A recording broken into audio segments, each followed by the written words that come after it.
Welcome to part 3 of this short video series. I'm Chief Editor Jordan Bishop and I'm joined by Jim. How you doing, Jim? Hi, thanks for having me back. Great to have you, Jim. So we're just going to jump into it today, right? This episode is about real estate and business. We spoke about cryptocurrency, we spoke about the currency market. And I just want to say, in the midst of all the media scare tactics this year that we spoke about last episode, you built a house for $1 million and it's already gone up 50% in value. Where did that confidence come from in the midst of all this fear? Well, the fear helped. Yeah. Because now, remember, it's seeing past and understanding that tomorrow will not be like today, right? So suddenly you've got builders who are going to do better prices, materials are cheaper, and so it's a good time, to build a house, and land is because people panic. Right. So headless chickens. The media have just said to be scared, so they're scared. So there's a brief opportunity there now, and you'll recall that I think I am on record, I believe, at one of our seminars and in our show, saying that I thought the real estate market would be hot for 2021, 22, and so I believed in that. But what might have thrown that thesis off would have been, of course, COVID coming up, right? But I didn't buy that at all. This is not going to affect the real estate cycle. It's not going to affect real estate. But what's going on is it's going to be more regionalized. So we're in Florida. They're taking a different approach to it, and so but other areas that obviously has been killed. But what I could see is that people are, you got to, at the end, this is contact, networking. So I have I'm go drinks with mortgage brokers and realtors, and I really switched on ones. Not, there are realtors and there are realtors, right? There are mortgage brokers, there are bankers and there are bankers, right? You want the people who are sharp on the cutting edge and can see early on what's going on. And what they could see going on here was everyone flooding out of the other cities in the north, coming to Florida because they were taking a different approach to the virus. So you've got to pay attention. When people like that start telling you, I can't write contracts fast enough, I have never been so busy, in the middle of a lockdown, you've got to start paying attention. Yeah. Yeah, and this is actually, just as a side note, this is a great, we at the 2020 seminar we did, the AWS in Las Vegas, we did a segment on U-Haul trucks, tracking the demand for U-Haul trucks. So obviously the easier way is to have the contact and just be told. Right. But if anyone at that seminar followed the research we did and tracked the demand of U-Haul trucks from city to city, they could have been ahead of this curve a little bit. I mean, it takes a little more time, Yeah. It's not just going out for a drink, obviously you have those contacts, but that really would have told you something. I still think it's going to be nationwide. I'm not writing off my thesis at all. I still believe that in 2022, realtors won't be able to write contracts fast enough. Right. And that sounds ridiculous to people right now, but because I'm not one of the sheep, I understand that tomorrow is not like today. Yeah. So remember, all the best calls are made at the time when most people think that's a dumb thing to say. And that's what I'm saying right now. The vaccine will come, the media will shut up, people will go back to their lives and realize that there was actually a lot of pent-up demand, and life will carry on. Yeah. Yeah, definitely. I mean, what about these people screaming real estate bubble? Surely that's a scar from 2008, right? Right, so because every general is always fighting the last war, and so, as the saying goes, and they're still traumatized by the real estate crash of 2008. So anytime things get remotely expensive, they start crying bubble. And but that's actually, like in stocks, that's what the real estate market is going to need, is skepticism. Right. The time to start getting worried is when that stops. Right. And that's what happened in 2006. It was, real estate became such a no-brainer that cats were buying condos, and it was only a matter of time. But that's the time when the smart money, that's the time when the sheep go in and the players are walking quietly leaving the room. You need and just like stocks, you need a market to sell into if you're dealing with that exactly. sort of, what the media is saying and what the sheep are doing is a different, like I say, different story to what's going on behind the curtain and what the real players are actually doing. Yeah, it makes sense. So the areas that are struggling right now, talking about New York, California is being sort of, not evacuated, but people are leaving.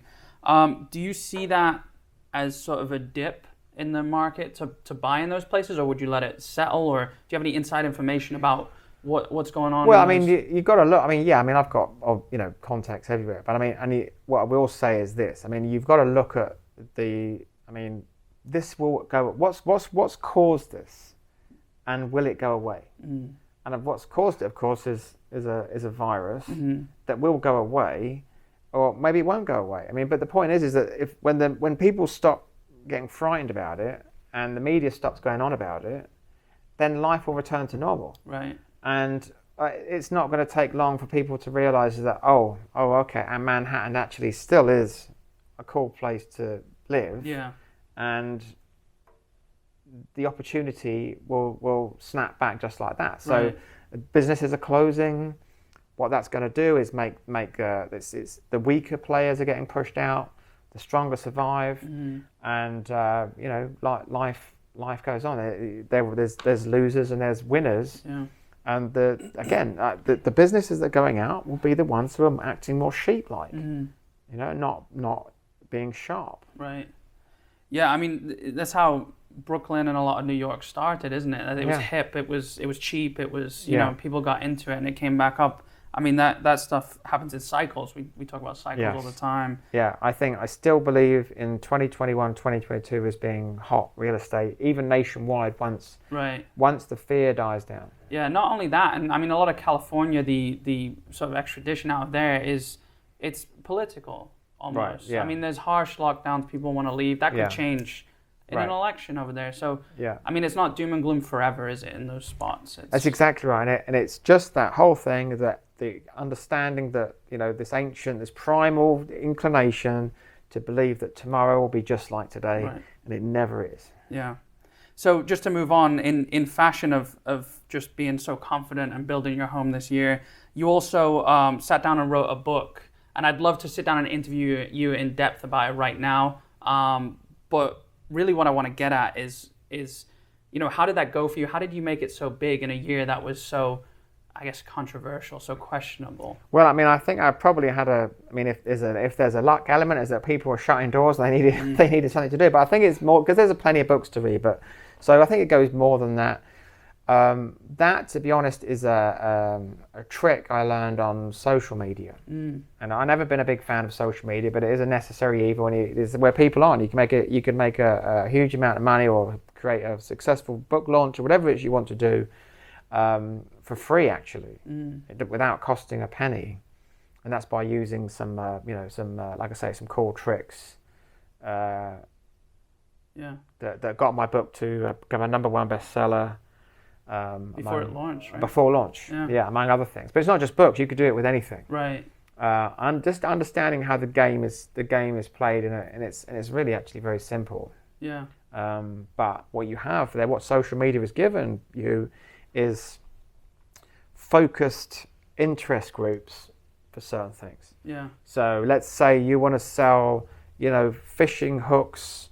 Then the beauty of it is you can target people. The only people who will see your ad are people who have listed fishing as an interest. They've clicked on stuff about fishing before.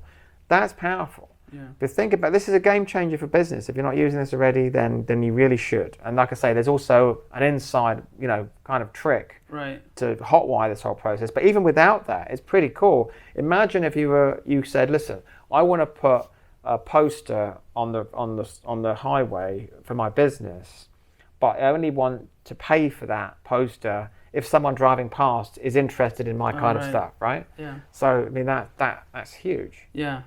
I mean, that's direct. And that's why you see a lot of people will say, I don't know if you're on social media or not, but a lot of people will say, it's spooky how I see these ads. Yeah. How does it know that I like this or that? Yeah. And that's because they know everything about you. It's all tracked, which is kind of, it's a little bit, 1984 Big Brother kind of thing.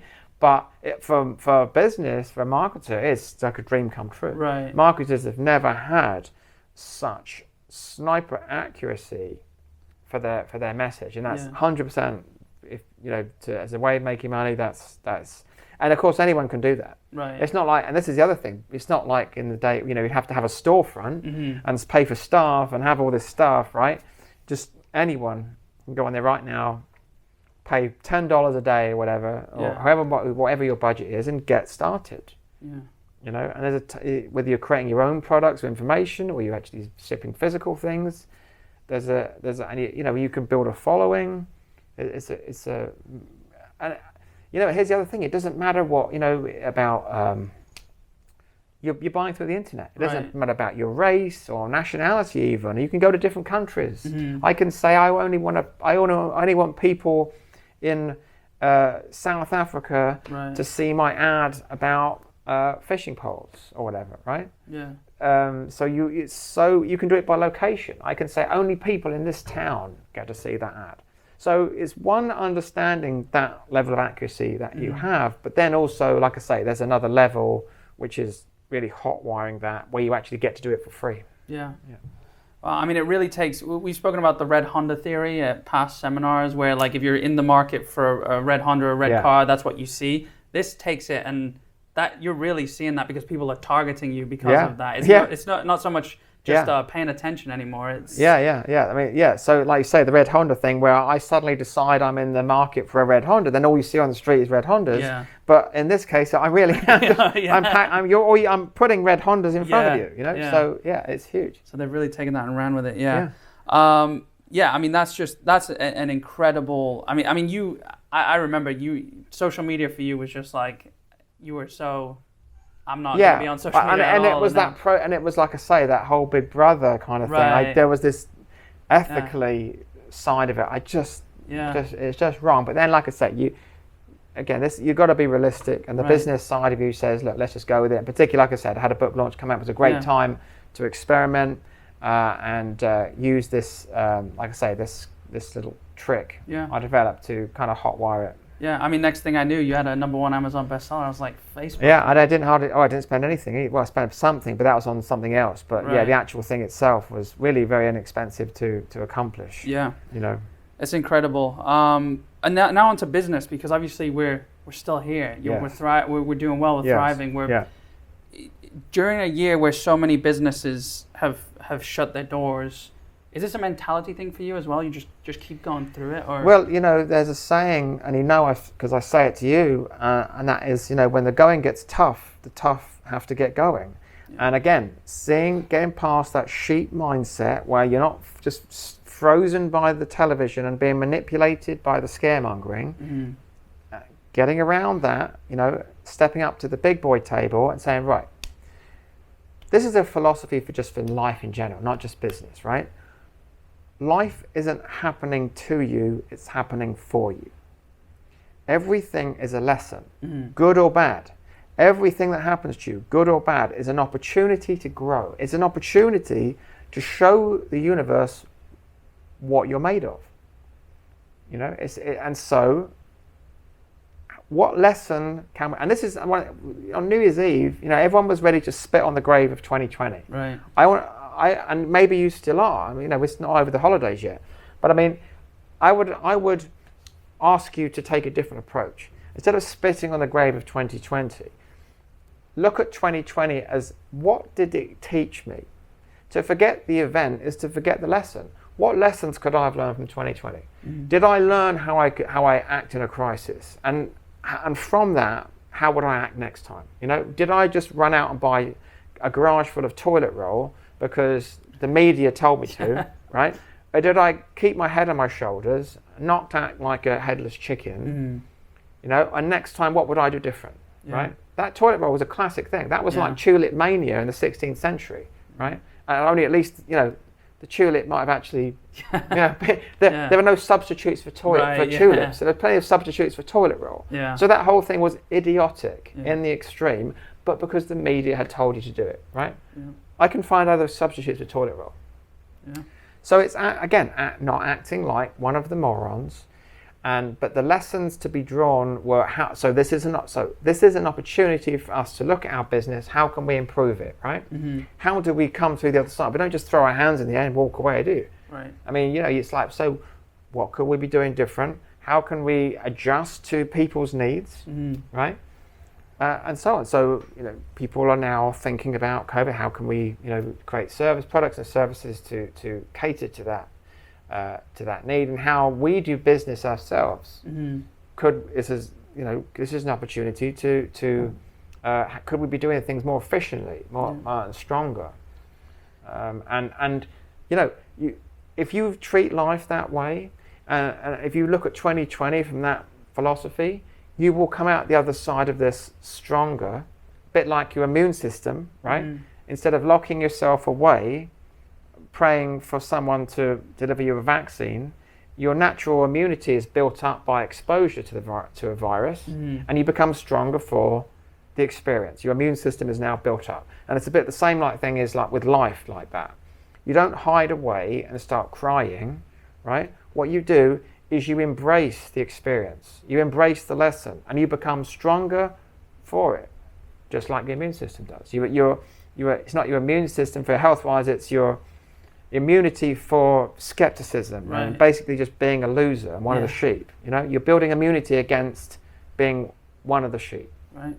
Well, I was going to ask you what you would say to somebody sitting on the sidelines, but I think you just answered that question already for me. So, Jim, great having you here for these video series. Thanks for watching, guys. Talk to you next time. See you next time.